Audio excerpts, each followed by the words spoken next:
Hey there, pet lovers. Today we've got something super exciting to share with you. We're diving headfirst into the world of our adorable and mischievous pet ferrets. These little cuties have some unique quirks and behaviors that makes them oh so special.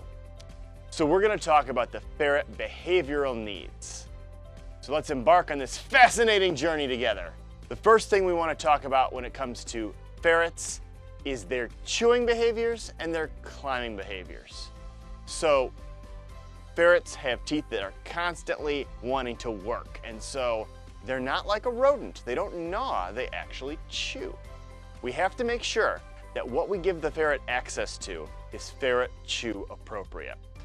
Many toys that are appropriate for puppies are actually a great choice for ferrets. If we think about a little Kong, you can actually fill the Kong with some of the Ferret Bandit treats that we talked about in our nutrition segment.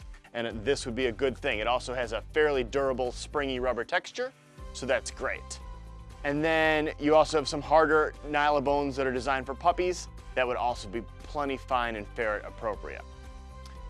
Now, to save your shoes and some of the items that are yours, if the ferret is going back to those items, we do have the Better Works chewing deterrent, which it's geared towards dogs and cats, but will actually work for ferrets.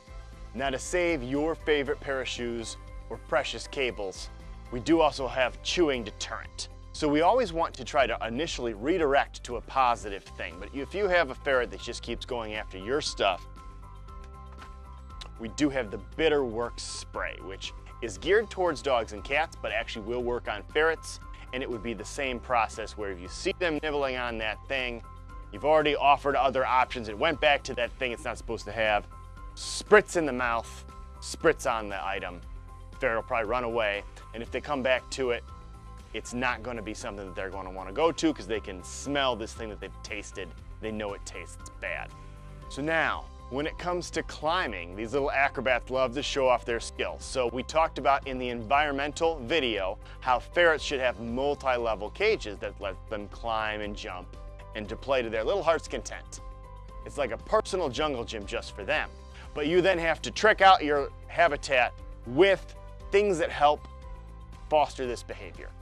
So these are two examples of items that you can put in your ferret habitat. They both kind of look like slinkies. So the crinkle tunnel is not very long. It would basically just be something for them to hang out in and kind of run through, and it's short. The super throughway goes up to 15 feet. You can literally have this go from an upper level to a lower level and back around. It's basically like a slinky that has some plastic material that links the whole thing together to make it a long, flexible tube. So that is a great thing to help foster the climbing. Also, a variety of hammocks would be ideal. Here are two examples of hammocks that are going to help encourage your ferret's climbing behavior. You've got the Octoplay, which is actually quite large, and they can go inside of it, they can climb on top of it, you can make it just horizontal like a hammock, you can kind of secure it at an angle so they can climb up it. So this is a great thing to help encourage that natural climbing behavior. We also have the knapsack, and so again, the knapsack can be done horizontal or you can put it at an angle.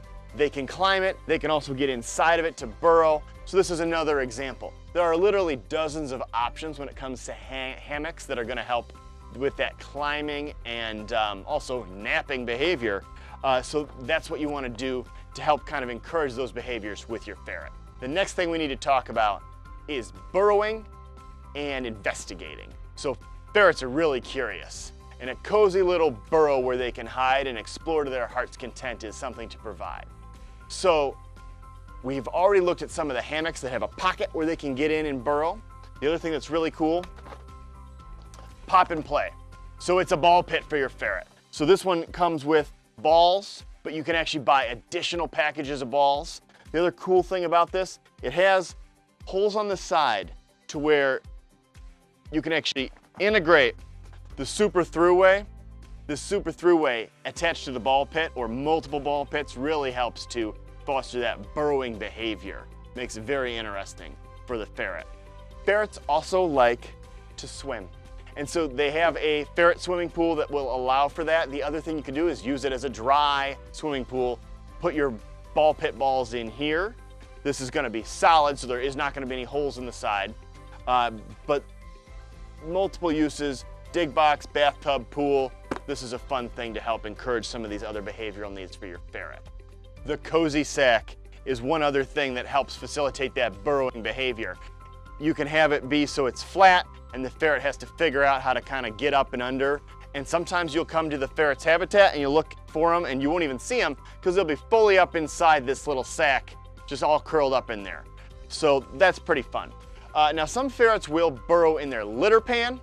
They'll go head first and plow right into the litter pan, and that's why it's very important we use ferret appropriate litter. We don't want that natural burrowing behavior to have them with the wrong kind of litter all up in their nose and respiratory system. That's no good. We don't want all that dust up there. So when we think about offering the right things in the ferret habitat, regular kitty litter is not one of those things because we don't want them to burrow in an unsafe way. Playtime for ferrets involves the weasel war dance. So when you have a ferret that's revved up and wants to play, they will literally hop about and they'll kind of go back and forth and they'll look like they're really interested. And so you want to have some toys that'll facilitate when your ferret wants to play. So you have a snake teaser toy with a handle so you can hold the little toy and the ferret will chase it. That's a good thing for them to help kind of work on their prey drive. We also have a bungee toy which you can put in their habitat, and that would be something that you'd hang. This is something that you do want to watch and make sure they don't chew it all up. So observe this daily so that way you're making sure that they don't have it frayed to the point where it might be unsafe to have that in there if they rip it open. They also have the groovy fish. This is actually a cat toy that will randomly twitch. So it lays flat and then it will start to wiggle and twitch, and that really invokes the prey drive. The ferret will pounce on it and be very interested in it, and that's really fun for your ferret. Stimulates them mentally and really keys into some of that hunting behavior that they have. Having your ferret out and about in your home is something that you should be doing under supervision. You should not just have your ferret wandering a room where you can't supervise. Ferrets, as we've talked about, have a natural inclination to burrow. And if they're out of sight, burrowing into your couch cushions or behind things, it's very dangerous for the ferret. One of the most common ways that ferrets get harmed in your home is they get in between your couch cushions and then somebody sits on them. So anytime your ferret is out and about, it's very important we have a bell collar on the ferret. So ferrets have tiny little necks, and a dog or cat collar will not fit. This is sized for a ferret. It is adjustable, and the most important thing is the bell. You can hear the bell where the ferret is at, so if they're somehow out of sight, you can still find them easily. And it's very true that you don't really want your ferret out of sight. An out of sight ferret is getting into trouble and is possibly in danger. So you need to make sure that when the ferret is out playing, somebody is actively watching. You have an opportunity with your ferret to take them on walks. You can use a harness to walk your ferret. You wouldn't want to use a collar because you'd want no pressure up on the neck. You want that distributed over their chest and their rib cage. So you have two styles of harnesses. You have a comfort harness, which has a little bit of like almost a vest attachment. This is a little less adjustable. We also do have the premium harness and leash, and this has got adjustability points on two sections, the one that's around the shoulders and the one that's around the middle of the body. So this is probably going to get you a better fit. It is important that you practice indoors if you're going to walk your ferret. You need to make sure that your ferret cannot wiggle out of the harness because you definitely wouldn't want the ferret outside loose.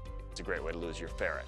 So having the ability to walk on a harness really allows your ferret to explore with your supervision and get a little bit more exercise and stimulate their mind. So those are some of the options for that purpose. So meeting the behavior needs of our pet ferrets is what keeps them happy and thriving. Remember, each ferret is as unique as it can be, so take time to understand what makes them tick. By providing the right toys, creating safe spaces, engaging in playtime, you're giving your ferret all the things it needs to have it over the moon with happiness and be mentally engaged. So that's it for this adventure related to ferret behavior. If you found this information helpful, don't forget to hit that like button and subscribe to our pet care community. If you have any questions, please call the store and ask for a pet counselor.